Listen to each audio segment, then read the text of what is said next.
year. Claims are not restricted to the blue-collar sector. In fact, the bulk of small claims are lodged by white-collar workers. Last year, the Workers' Compensation Act was changed. Companies employing more than 20 people must implement a rehabilitation program by December this year. Today, a training seminar was held in Newcastle, headed by Pat Copping, the Director of the Occupational Health and Safety Service at Sydney Hospital. Well, Sydney Hospital has a statewide brief, and we provide information, education, consultation. We give people advice on how to set up rehabilitation services. But what I'm doing here today is, in actual fact, running a rehabilitation coordinator course for HCA Medicorp. That course is a 2-day course to give people from industry who are becoming who have been given the position of rehab coordinator, to give them the basic knowledge that they need in terms of law, how to relate, how to liaise with all these various people in the rehabilitation scheme, rehabilitation world, from the injured worker right through to the unions. At the moment, is there any onus on a company to properly train the person they've appointed? Not at the moment, unfortunately, but I'm sure there will be.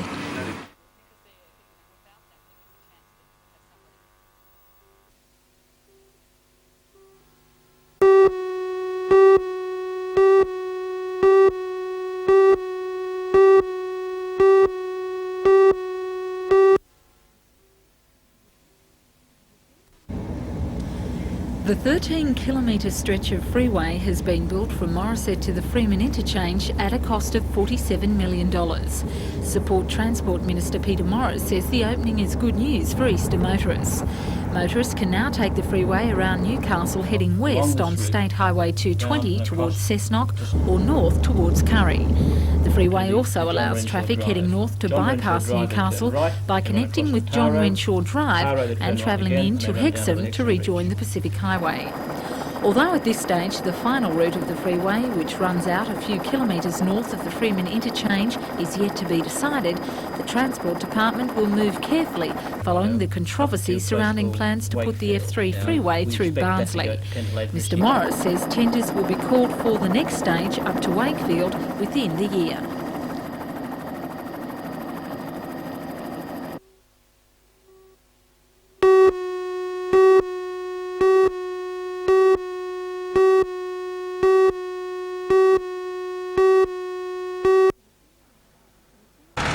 Concealed inside this wooden box is a new unit which cancer specialists hope may save up to 60 lives a year in the Hunter.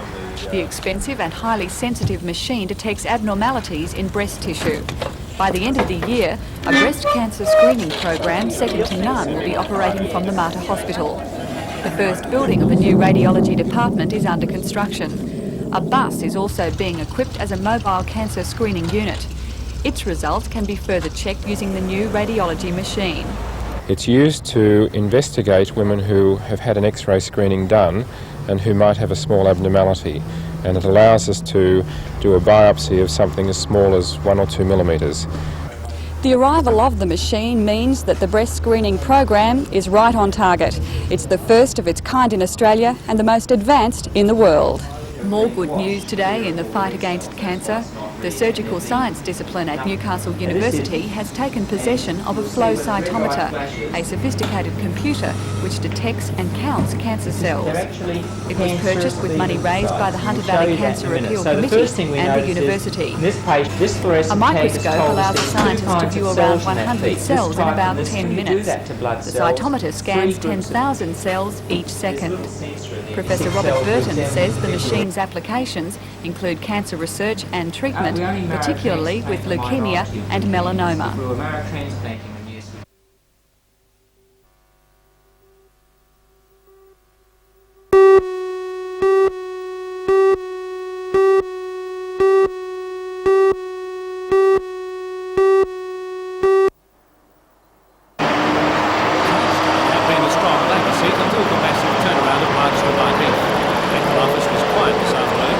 Settled, but it will be stirred up again after the Easter break when the ballot papers are removed from a bank vault and the recount will start on Tuesday. What's the recount? Liberal Judith Lloyd was understandably quick to demand the recount.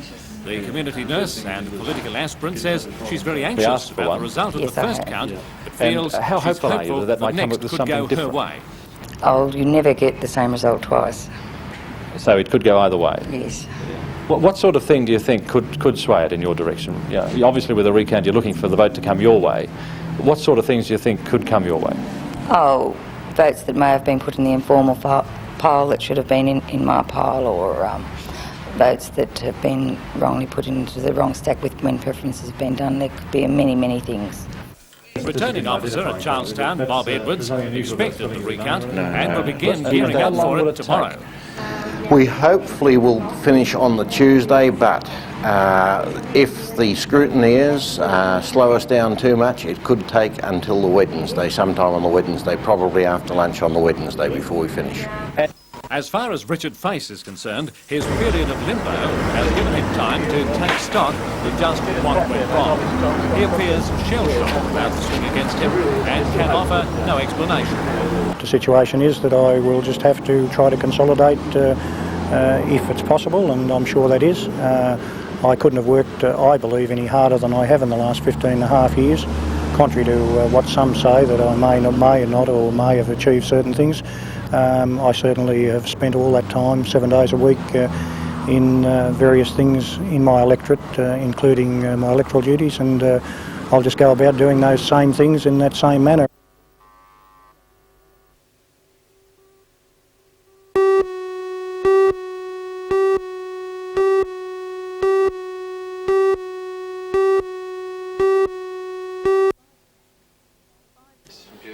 Five companies are involved in the Australian Warship Systems Consortium. According to Alan Morris, they were unable to sign the contract today to engage in the bidding duel because of an internal lack of agreement between partners as to precise details of consortium responsibilities. Given there are these internal problems, does that mean, is there in fact a consortium representing Newcastle's interests? There's one in theory but not in practice. The fact that they're not in a position to sign meant that they technically don't exist. On Tuesday, Australian Warship Systems representatives met with Premier Greiner to brief him about the project. During that meeting, they told the Premier about their difficulties. Mr Morris is pleased the Premier offered to write to the Prime Minister about the consortium's concerns with the tendering process. But he says Mr Greiner then embarrassed the consortium by attempting to blame the Commonwealth for the inability to sign a contract with the Navy. He says the Premier shouldn't have gone public about the status of the bid. Don't you think perhaps people have the right to know? No, on the contrary, the company is talking about internal legal relations between five very important companies. No company discusses either its takeovers in Victoria. There's nothing public on what they're planning to do. This is actually a set of very complex legal relations between five companies. It never gets discussed in public. It's a business of the companies themselves. How on earth could they sit down and negotiate in an open forum? Which state do you think will win the contract? I think Newcastle. I think New South Wales. Our only risk is Greiner shooting us in the foot. The politicising of this issue is extremely dangerous for that consortium and for Newcastle.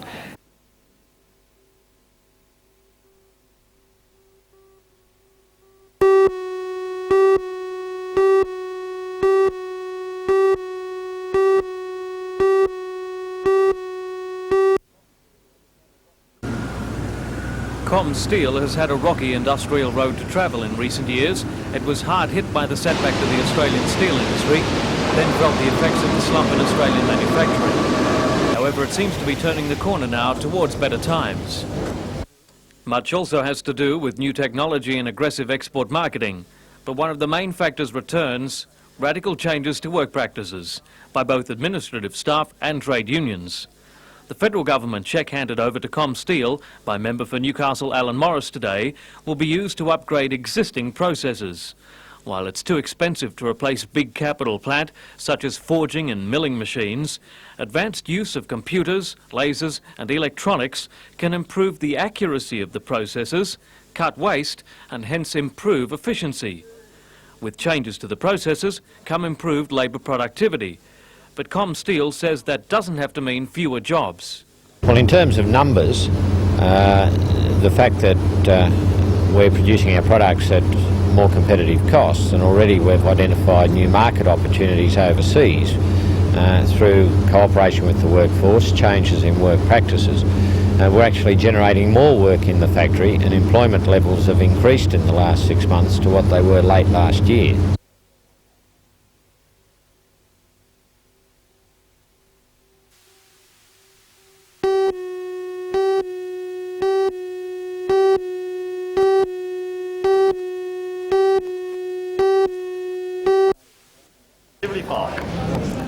The Newcastle Bicentennial Committee says the Tivoli Fair is one of the most ambitious activities of its type ever conducted. However, it was not to have an easy start, as this morning's heavy rain left the tents and stalls in Civic Park sodden and empty. Organisers quickly moved the bulk of activities into the Town Hall, and the fair was officially opened indoors by the Lord Mayor John McNaughton. While admitting numbers were down on expectations, organisers say they are confident the fair, which took a year to organise, can weather the poor conditions. Most of the activities are indoor anyway, in Nesca House, the City Hall, and when the ground dries out, the Big Top in Civic Park will be a wonderful place to go and see theatre, raining outside or not. The Bicentennial Committee says the fair has been designed along the lines of the travelling tent shows of the past and offers free activities and entertainment for all ages. The fair also provides a showcase for the region's visual arts, a selection of the best the area has to offer on display at Nesca House, including pottery, tapestry and stained glass. Also in Nesca House, a special gallery of paintings by artists from Newcastle's sister city in Japan, Ube. More than 90 groups are involved in the fair, many of them in the craft field, where demonstrations and hands-on experience are vital components. There's a unique chance to try violin shaping under the watchful eye of instrument maker John Johnson. Each violin takes several months for Mr Johnson to complete, but is never sold. I make instruments to make music. You're very careful, and as long as those instruments exist, whoever is the custodian of the instrument is obliged to pass it to another player when they have no further use for it. But while they may never be sold, the instrument maker likes nothing better than to hear his creations come to life in the hands of a young musician.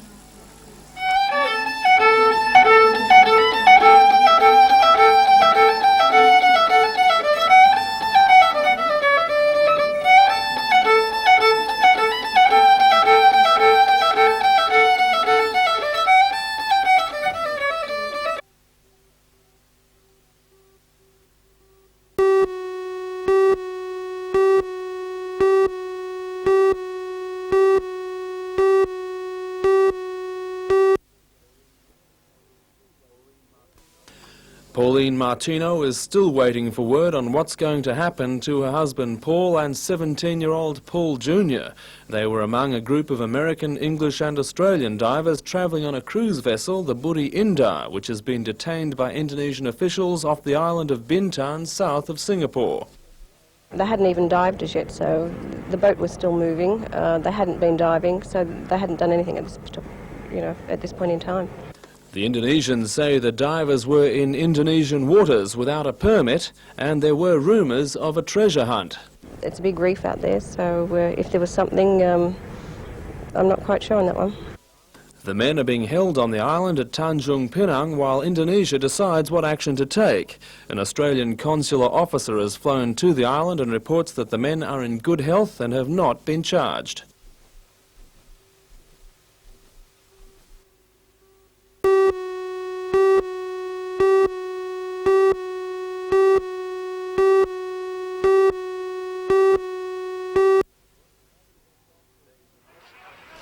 Days of rain hadn't left Austral Park in an ideal state, but the match was still played at a good pace despite the heavy conditions. Australs took the upper hand for the first half, moving the ball deep into Sutherland territory, but too often the finishing moves came to grief. On no less than 3 occasions the ball hit the post, and that's enough justification for anyone to claim a bit of bad luck on the day. Goalie Craig Carter performed brilliantly on occasions, but Sutherland ultimately prevailed 4-2. Newcastle drops back a place on the competition ladder to Sutherland, but the final positions won't be clear until after tomorrow's rounds.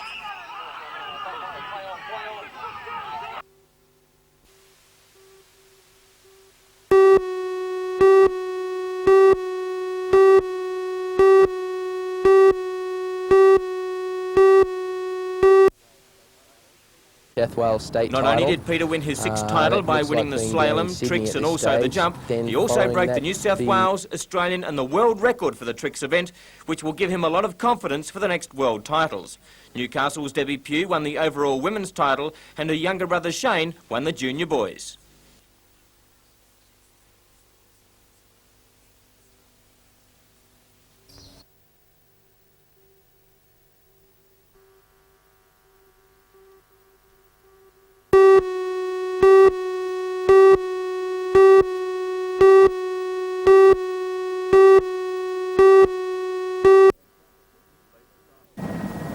Late this afternoon, traffic was moving at a snail's pace into Sydney. Removing the toll on the Pacific Highway failed to ease congestion, and there are reports that bumper-to-bumper traffic is taking more than 3 hours to crawl from Hornsby to the Hawkesbury River. The picture is in marked contrast to the flow of traffic further north. A massive police presence on the main arterial routes around Newcastle reports traffic as heavy but smooth. Southbound traffic through Carrington to Hexham and Tocal is all reported to be moving steadily, but police say the inevitable build-up has to come. Yes, it will be, though. The traffic has got to build up a lot heavier than what it is at present, yes. Speed traps and random breath testing will continue throughout the build-up, but already a pattern is emerging. Most of the speeding tickets are going to Sydney motorists unfamiliar with the built-up areas, and most of the drink-drive offences are being recorded by locals. Apparently the rain has given them little to do over the holiday but drink.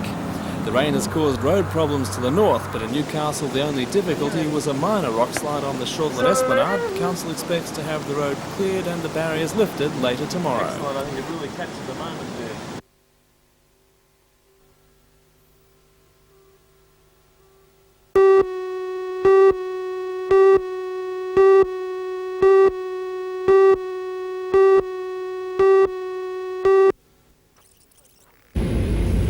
Tocal has now been training young people in agriculture for 23 years, and according to the college, there is a strong demand for its graduates. This year, presenting the 96 certificates and prizes was one of the first official engagements for the new State Minister for Agriculture, Ian Armstrong. Certificates in agriculture were awarded to 56 students, while advanced certificates went to 32 students.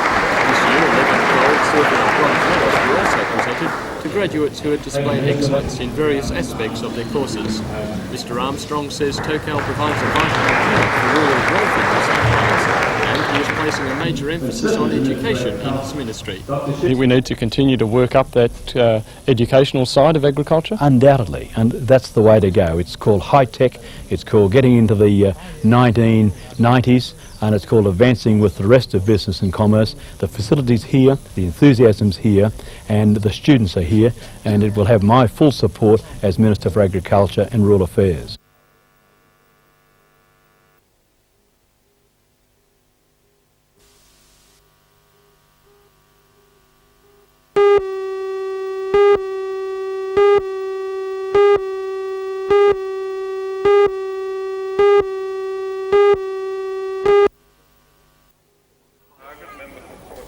Despite the threatening weather, hundreds of onlookers and a small contingent of politicians made the pilgrimage to Carrington Slipways this morning. Among them, perhaps the most influential non-politician in state politics. Many believe Catherine Greiner was partially responsible for her husband taking over the reins of the state. During the pre-election campaign, she maintained a high public profile, retorting to Labor Party criticisms of her manner and a past driving offence, responses which the Liberals say earned them votes. Now, with her husband safely in office, Mrs Greiner has no wish to leave the limelight. Well, my role really is not to be at all involved in policies, of course. I'm not the elected politician, but I would like to maintain my interest in some of the areas that I've had a lot of professional involvement with over the years. Child abuse, homeless youth, things to do with children and the family, and perhaps not as actively involved as I have been in the last 12 years, but certainly taking a great interest in them. And Mrs Greiner is also not adverse to launching ships. Her first as Premier's wife, the $12.5 million ferry, Coleroy. The new ferry can carry 1,100 passengers and represents the latest in ferry technology. Out of sight to passengers will be, in addition, no other Sydney ferry can boast, retractable stabilisers. The stabilisers extend in rough seas, greatly reducing the Coleroy's role. They will play an important part in the ferry's future. As well as transporting commuters in Sydney Harbour, the Collaroy will start a new coastal service, travelling outside the heads to special events up and down the coast. Finally, the big moment came, and after the traditional blessing, it is proper that we should humbly ask the blessing of Almighty God. Mrs Greiner set in motion the always impressive Carrington launch process.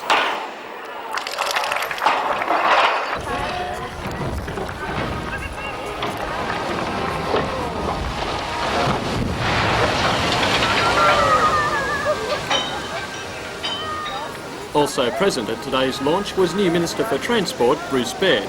Although he could not place a date on its inception, Mr Baird says the Harbour Authority promised for Newcastle while the government was in opposition has not been forgotten.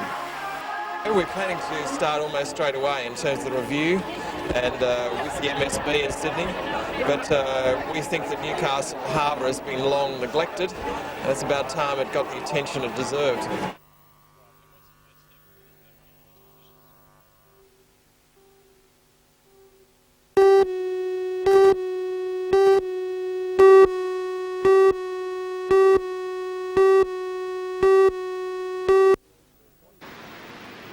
The Swansea Caves Beach Restoration Project is a milestone in coastal management, and the Soil Conservation Service believes it will be a model for many future projects.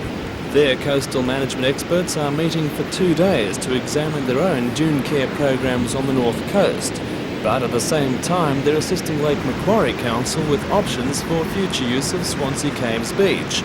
Acting State Director of Catchment Management, Sandy Booth, says the Soil Conservation Service has much to offer on the best way to use the recreation potential of the beach, from surfing to family picnics. What we are really going to do is to look at the wants of people within the hunter as to what uses they want to put to their beaches, and then make sure that the technical options are there so that that can be achieved whilst looking after the beach environment.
The Caretaker captures a world familiar to fans of programs such as Minder, EastEnders and Coronation Street.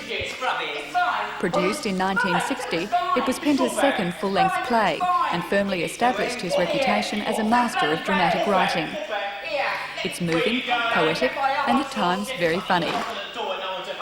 Don't push it too hard. You come here busting into a private house, laying your hands on anything you can lay your hands on. Don't overstep the mark, son.